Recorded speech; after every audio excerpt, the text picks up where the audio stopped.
বাসাতে একদম ফাঁকা, আসতে পারবা?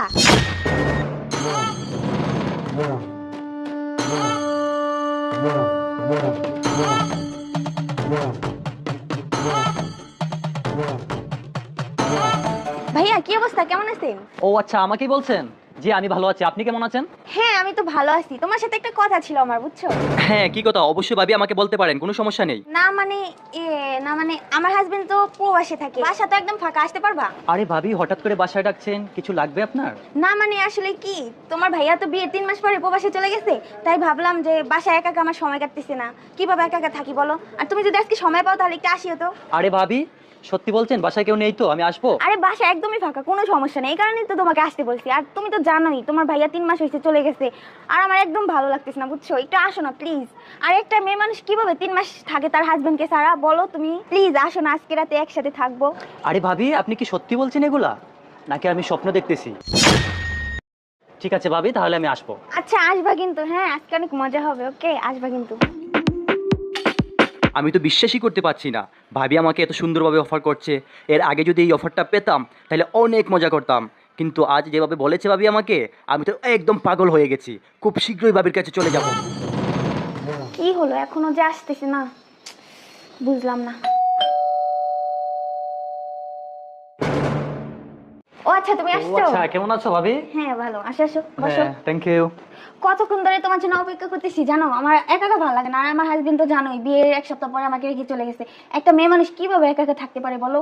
এটা বুঝতে পেরেছি, এর জন্যই তো আমি ছুটে চলে আসলাম। তুমি আমাকে বলেছো, বলার সাথে সাথেই তো চলে আসলাম। আমি কি লেট করেছি? দেখো আজকের মতো তো এরকম সুযোগ সবসময় থাকে না, আর আমার ননদ আর শাশুড়ি গেছে আজকে মার্কেটে, বুঝছো? এই কারণে তোমাকে আসতে বলছি। আর তুমি যখনই ব্যালকনিতে দেখি প্রতিদিন ব্রাশ করো খালি গায়ে, তখন আমার এত ভালো লাগে। আমি কিন্তু প্রতিদিন তোমাকে লুকিয়ে লুকিয়ে দেখি, তুমি কি দেখতে পাও আমাকে? হ্যাঁ ভাবি, আমি তো প্রায় সময় বারান্দায় দাঁড়িয়ে ব্রাশ করি, বাট এতটা ফলো করি নাই। কিন্তু তুমি আমাকে এতটা ফলো করো, আগে তো কোনোদিন বলো নাই আমাকে। আসলে আমিও বলার সাহস পাচ্ছিলাম না, বাসায় তো সবাই থাকে সবসময়, আজকের মতো তো এরকম সুযোগ আর কখনোই পাবো না, এই কারণে আজকে তোমাকে আসতে বললাম, বুঝছো? আসলে ভাবি ওরা যে কোনো সময় চলে আসতে পারে, সময় নষ্ট করে লাভ নাই। আমরা ভিতরে চলি, যেটার জন্য ডাকছেন সেটা শুরু করি। আচ্ছা ঠিক আছে তাহলে চলো, এখানে সময় নষ্ট না করে ভিতরে চলে যাই।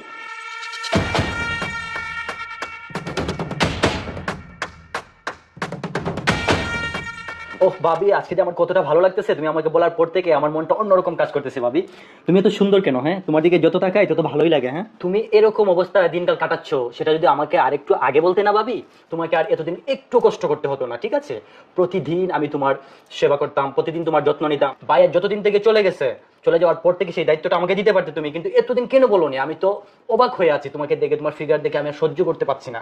বুঝতে পেরেছো ভাবি? ভাবি আমি না সহ্য করতে পারছি না, প্লিজ ভাবি কাজটা শুরু করি। এই বেয়াদব কি করতেছিস সেগুলো? তুই কি করছিস? আমি খারাপ? তুই কি ভাবছিস আমি খারাপ মেয়ে? বাবা সেলিম, এ তোমার চরিত্র। আরে তুমি এখানে দেখো, বিশ্বাস করো আমার কোনো অপরাধ ছিল না, আমার কোনো দোষ ছিল না। আমি এখানে আসতে চাইনি, ভাবি আমাকে ডেকে এখানে নিয়ে আসছে। উনি আমাকে অফার করেছে এখানে আসার জন্য, আমি বাধ্য হয়েছে এখানে আসতে। দেখো তোমার চরিত্র খারাপ, আমাকে সবাই বলছে। আমি আর তিশা মিলে প্ল্যানটা করছি যেন তোমাকে হাতে নাতে ধরতে পারি। তিশা শোন, তোর সাথে আমার একটা কথা ছিল। এখন অনেকের কাছে শুনছি ওই ছেলেটার নাকি চরিত্র খারাপ। তুই কি একটু ওরে পরীক্ষা করে দেখবি? আরে আপু এটা কোনো ব্যাপার নাকি? হ্যাঁ আমার কলেজ লাইফে কত বন্ধু বান্ধব ছিল, পরীক্ষা করা তো কোনো ব্যাপার না। ঠিক আছে কালকে তুমি সময় মতো চলে আসছো, আমি ওকে পরীক্ষা করবো। তোকে অনেক ধন্যবাদ, কালকে আমি সময় মতো চলে আসবো, ঠিক আছে? আচ্ছা তুই কি ভাবছিস আমার চাচাতো বোনকে তোর সাথে বিয়ে দেবো তোর ব্যাপারে কোনো কিছু না জেনে না শুনে? আর আপু তুমি এই বিয়েতে রাজি হয় না, ঠিক আছে?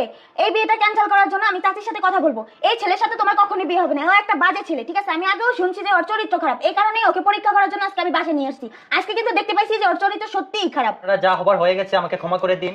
যেহেতু এই বিয়েটা সবকিছু ঠিকঠাক হয়ে আছে, এখন যদি এই বিয়েটা ক্যান্সেল হয় তাহলে আমার ফ্যামিলির মান সম্মান ধুলোয় মিশে যাবে। আমাকে ক্ষমা করে দিন, এই ভুল আর আমার কখনো হবে না। কি ভাবছস তোর মতো চরিত্রহীনের সাথে আমি বিয়ে করব? আমি আজকে আমার ফ্যামিলিকে বলবো তোর সাথে যেন আমাকে বিয়ে না দেয়। যা এখান থেকে।